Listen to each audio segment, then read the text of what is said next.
बहुत छोटा सा जीवन है मनुष्य का, बहुत छोटा सा। और उस छोटे से जीवन में भगवान की अविरल भक्ति, भगवान का भजन, भगवान का कीर्तन, भगवत नाम का उच्चारण, भगवत मंत्र का स्मरण और भगवान की अविरल भक्ति को प्राप्त करने का एक मौका इस मानव शरीर को प्राप्त हुआ।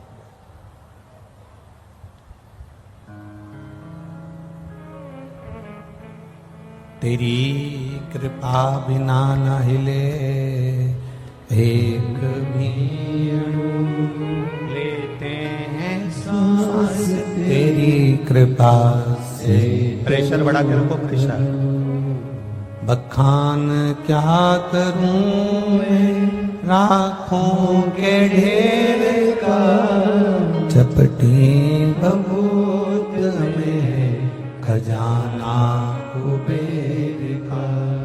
हे गंगधार मुक्ति द्वार ओमकार तू, भोले ओमकार तू।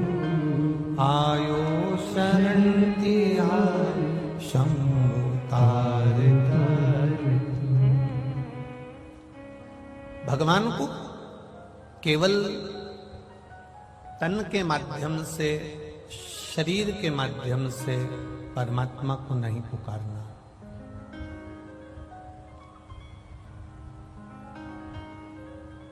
अर्थात शिव महापुराण की कथा कहती है, भगवान शंकर का संवाद कहता है, शिव महापुराण की कथा कह रही है, केवल शरीर के माध्यम से भगवान का भजन नहीं करना, केवल शरीर के माध्यम से हमें परमात्मा को नहीं पुकारना।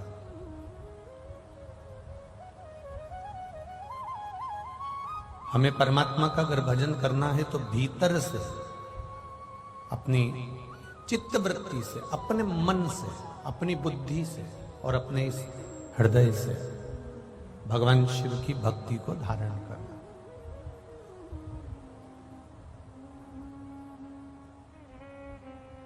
एक मां अपने घर में काम कर रही है, अपने काम में लगी हुई है, और किसी ने कहा कि तुम्हारा बच्चा रो रहा है, तुम्हारा बेटा रो रहा है। किसी ने कह दिया तुम्हारा बच्चा रो रहा है, मां ने कहा वो तो रोने दे, वो तो दिन भर यही काम है उसका, रोता ही रहता है।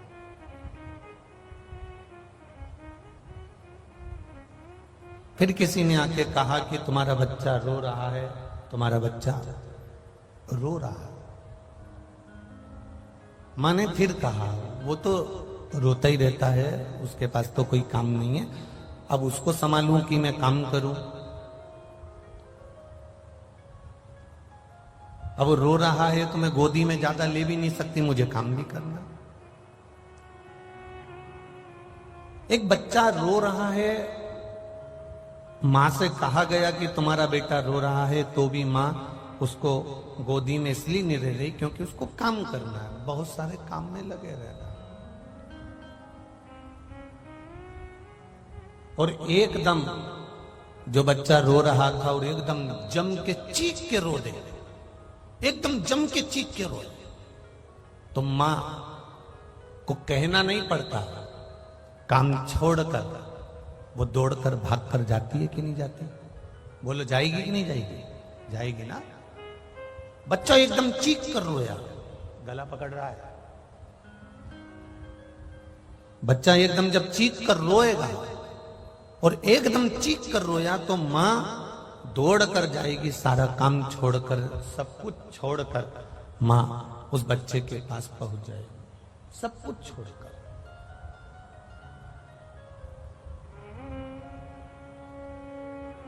उसी तरह बच्चा पहले रोया, बच्चा रो रहा है, तो मां ने ध्यान नहीं दिया।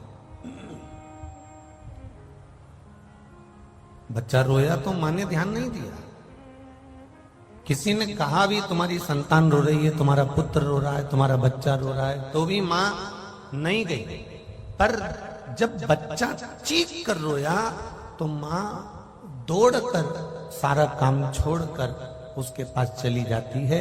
उसी तरह आप भगवान को रोज पुकार रहे हो, प्रभु आइए, एक लोटा जल रोज चढ़ा रहे हो, रोज भगवान की आराधना कर रहे हो, रोज भगवान का भजन कर रहे हो।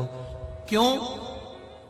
अभी तक आप शरीर से कर रहे हो, मतलब ऊपर से तुम भगवान को पुकार रहे हो, ऊपरी भाग से तुम भगवान को बुला रहे हो। जैसे बच्चा रो रहा है, मां नहीं जा रही, पर जिस दिन भीतर से, दिल से आपने एक बार उसको पुकार लिया, तो जैसे मां अपने बच्चे के लिए दौड़ कर आती है, वैसे ही मेरा महादेव आपके लिए दौड़ कर आता है।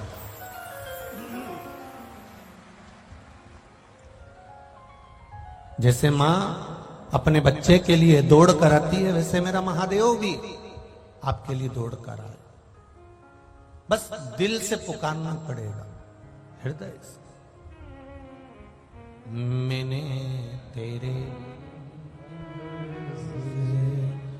बाबा तेरे ही भरोसे हवा बिच उड़ती जावांगी, बाबा डोर में कटी जावांगी, भोले मैं तेरी पतंग, शंभू मैं तेरी पतंग, हवा बिच उड़ती जावांगी, बाबा डोर में कटी जावांगी। एक बार अगर हमने उसको दिल से पुकारा है, एक बार हमने उसको दिल से कहा है, एक बार हमने उसको निवेदन किया है, तो उसने आकर हमको संभाला है। आप बस उसको दिल से पुकारो। भजन करना तो दिखावे से मत करना, कीर्तन करना तो दिखावे से मत करना। एक लोटा जल भी आप देवाधिदेव महादेव को चढ़ाओ तो दिखावे से मत चढ़ाओ। आप अगर महादेव के मंदिर जा रहे हो, महादेव के पास में जा रहे हो, भजन करने जा रहे हो, तो दिखावे से नहीं जा रहे।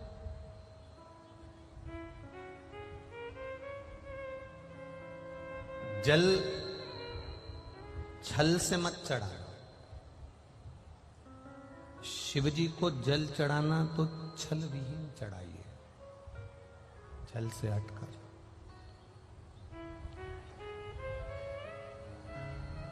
ऊपर से मेरे भोलेनाथ जी को ना पुकारिए, ऊपरी दिखावे से मेरे महादेव को ना बुलाइए। मेरे महादेव को अगर पुकारना है तो भीतर से पुकारिए। दो मरते समय तक पीछा नहीं छोड़ते। एक मनुष्य का दुख और एक महादेव की कृपा, ये दो मरते दम तक पीछा नहीं छोड़ते। दुनिया का कोई व्यक्ति आपसे आकर कह दे कि मेरे पास आकर बैठ जाना, तुमको दुख नहीं आने दूंगा, तकलीफ नहीं आने दूंगा, कष्ट नहीं आने दूंगा, बीमारी नहीं आने दूंगा, रोग नहीं आने दूंगा, तुम्हें कष्ट नहीं आने दूंगा, तो आप विश्वास मत मानो।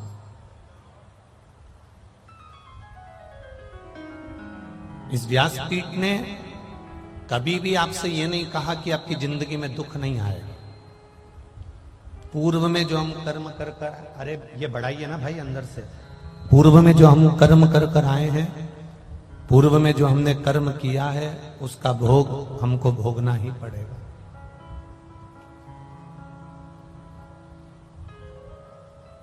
पूर्व में जो हमने कर्म किया, उस कर्म का भोग हमें भोगना है। इसलिए ये ना सोचे कि दुख नहीं आएगा, दुख आएगा, कष्ट आएगा, और मरते दम तक दुख आपका पीछा नहीं छोड़ेगा।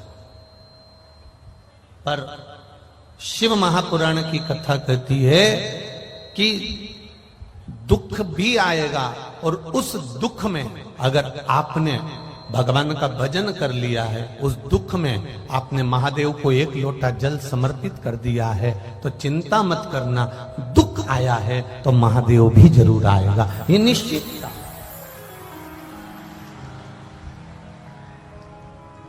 अगर दुख आ भी गया है, दुख सम्मुख में आ भी गया है, तो महादेव की कृपा भी होगी, ये निश्चित है। बस तुम्हारा विश्वास, तुम्हारा भरोसा, तुम्हारी दृढ़ता, ये मूल होना चाहिए।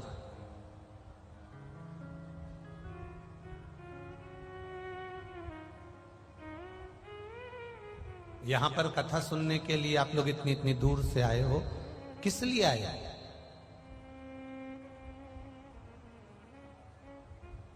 कोई तुमसे पूछे कि यहां पर आने का कारण क्या है, क्यों तुम ये इस पावन धरा पर आकर क्यों कथा सुन रहे हो, कोई आपसे पूछे? केवल आस्था चैनल पर कथा आ रही है या टीवी पर कथा चल रही है तो उसमें आपका हाथ हिलाने के लिए आए हो? अरे बोलो बोलो, जम के बोलो, नहीं आए ना? ऐसा चैनल पर हाथ हिलाने के लिए हम लोग नहीं आए। हमारा आने का कारण क्या है? केवल उस महादेव की भक्ति को और उसके विश्वास को हमें हृदय से पक्का करना है और उस महादेव का एक बार दर्शन करना है, इसलिए हम यहां पर।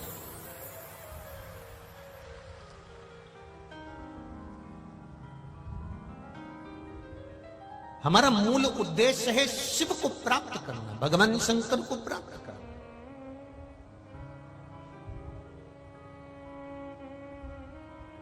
भाई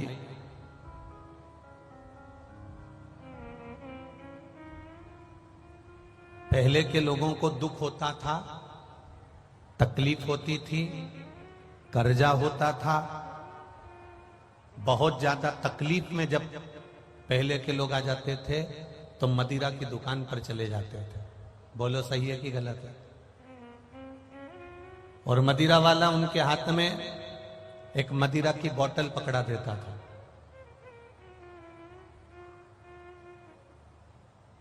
और कोई उनसे पूछता, तुमने ये व्यसन क्यों करा, तुमने ये मदिरा क्यों पी, तुमने ये नशा क्यों करा? तो कि बड़ा दुखी हूं, बड़ा गम में हूं, बड़ा दुखी हूं, बड़ा गम में हूं। पहले थोड़ा सा दुख आता था, कर्जा हो जाता था, थोड़ी तकलीफ आती थी तो लोग मदिरा की दुकान जाते थे और बोतल पकड़ लेते थे। आज के जमाने में थोड़ा सा दुख आता है, थोड़ा सा कर्जा हो जाता है, थोड़ी सी तकलीफ हो जाती है तो लोग शिव के मंदिर जाते हैं और लोटा पकड़ लेते हैं।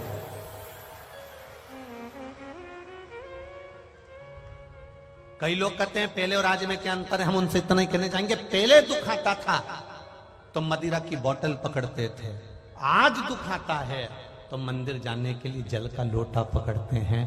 और उसमें डूबे तो परिवार और राख हो जाता है, और शिव भक्ति में डूबे तो परिवार निखल कर आगे बढ़ जाता है। ये शिव तत्व है, ये उघड़ी का तत्व है, ये शंकर की कथा है, ये उसका विश्वास, ये उसकी दृढ़ता है।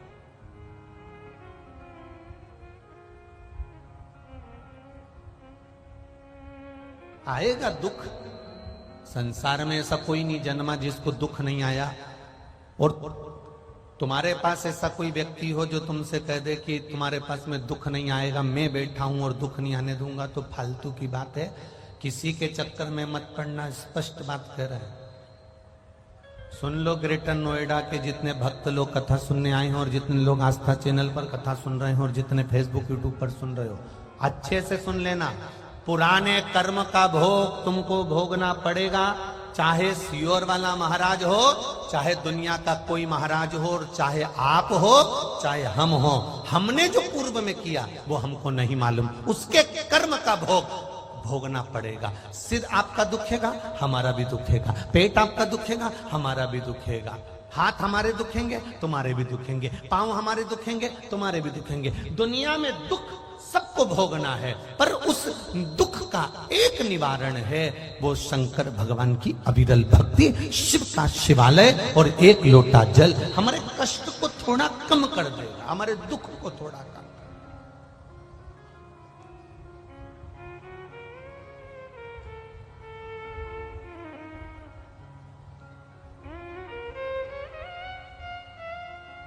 समस्या बहुत होगी, पर निवारण केवल एक मेरा महादेव होगा, मेरा शिव, मेरा शंकर।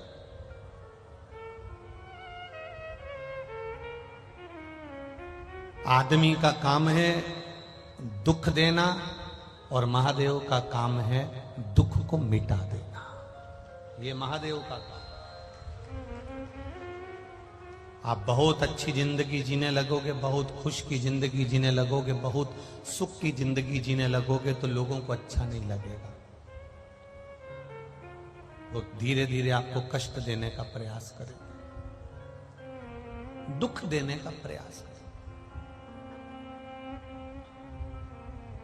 आप उस दुख की घड़ी में भी अगर महादेव का भजन कर रहे हो, आप उस दुख की घड़ी में भी भगवान का भजन कर रहे हो, तो तुम्हारी एक शिव भक्ति का मूल है, शिव भक्ति का स्मरण।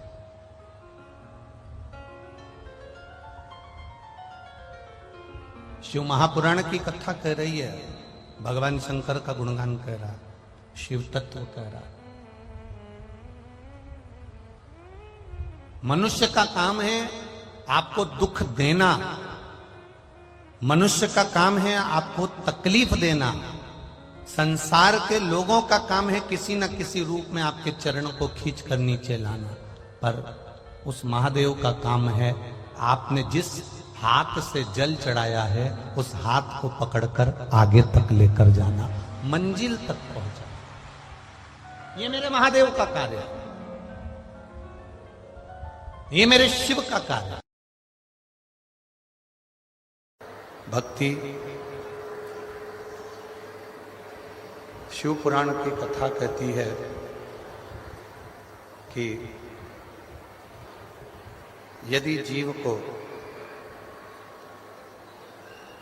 मुक्ति चाहिए तो उसका सबसे पहला एक लक्ष्य राम जी के चरणों में भक्ति करे, भगवान कृष्ण की भक्ति करे, शिव की भक्ति करे। चाहे इस संसार सागर में जिन माता पिता ने जन्म दिया है, जिन माता पिता ने हमको भेजा है, एक जनी आकर सुनो तो सही यहाँ आवाज को, जिन माता पिता ने जन्म दिया है, जिन माता पिता ने हमको इस संसार सागर में जन्म दिया, उन माता पिता की भक्ति भी हम कर सकते हैं। जरूरी नहीं कि हम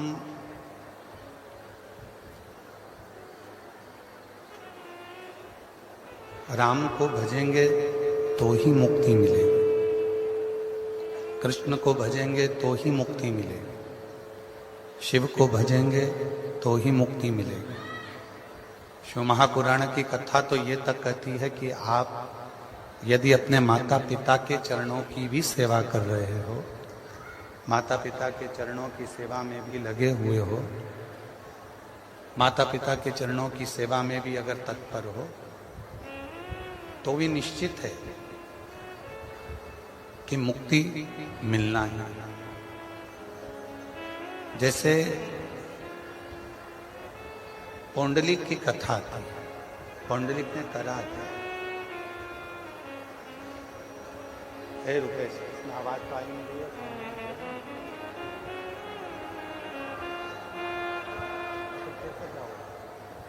यहाँ तो आवाज ही नहीं है, उनको भेजना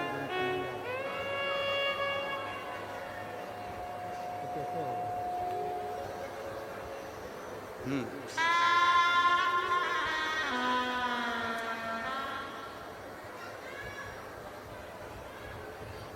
पौंडलिक की कथा कहती है,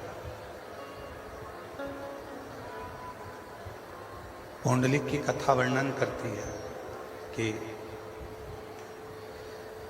पौंडलिक ने कहीं पर भी जाकर कोई तप नहीं करा, पौंडलिक ने कहीं जाकर कोई साधना नहीं करी, पौंडलिक ने कहीं जाकर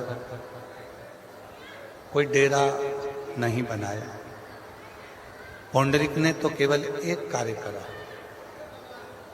और वो अपने माता पिता की सेवा करे। और माता पिता की सेवा का, माता पिता की सेवा का जो फल पौंडलिक को मिला, वो स्वयं पंढरपुर में हरिविठ्ठल आकर विराजमान हो जाते हैं, जो पौंडलिक के सम्मुख में आते हैं।